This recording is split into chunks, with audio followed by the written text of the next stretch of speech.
आपण कुठलंही काम माझं आहे का म्हणत नाही, कुणाचं बी काय असतं. तू जागचं तर सांगितलं, एखाद्या महाराजांना मला सांगितलं होतं, म्हणला दादा माझी बायकोच नांदायला येईना. का बाबा म्हणलं, तुम्ही बोला म्हणला माझ्या मंडळीला, तुमचं ऐकलं म्हणला, तुमचं ऐकलं तर माझा संसार बसेल म्हणला, प्रपंच चालल. तिनं लगेच नंबर पाठवला नाही तर 5 मिनिटांना अजून मला मेसेज बॉल लाव का म्हणलं गडी पेटलेला आहे. लावला फोन मालकीनीला त्यांच्या, म्हणलं ताई असं तुमच्या घरच्याचा फोन आलता म्हणलं, आणि तुम्ही आज का करायला म्हणलं, का नांदा नाव दादा तसं सांगू ना म्हणलं, ही दारूच पेतय म्हणली रोज, कसं नांदू म्हणले ह्याच्यासोबत, मलाच जगणं मुश्किल झालंय, कसं नांदू.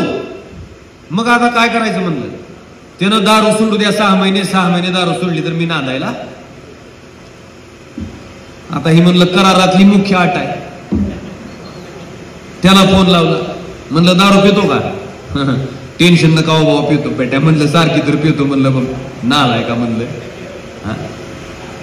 ती नांदायला येते म्हणतात म्हणलं, पण तुला 6 महिने दारू सोडायची अट आहे म्हणलं. सोडतो का, सोडतो म्हणला दादा. ठरलं. आठवड्याला फोन करून सांगते आठवडा कोरा गेलाय म्हणून. आता 4 महिने होत आले, 4-5 महिने. सांगायचं तात्पर्य काय की त्या माणसासाठी सुद्धा मी माझ्या आयुष्यातले 5 मिनिटं 10 मिनिटं दिले का.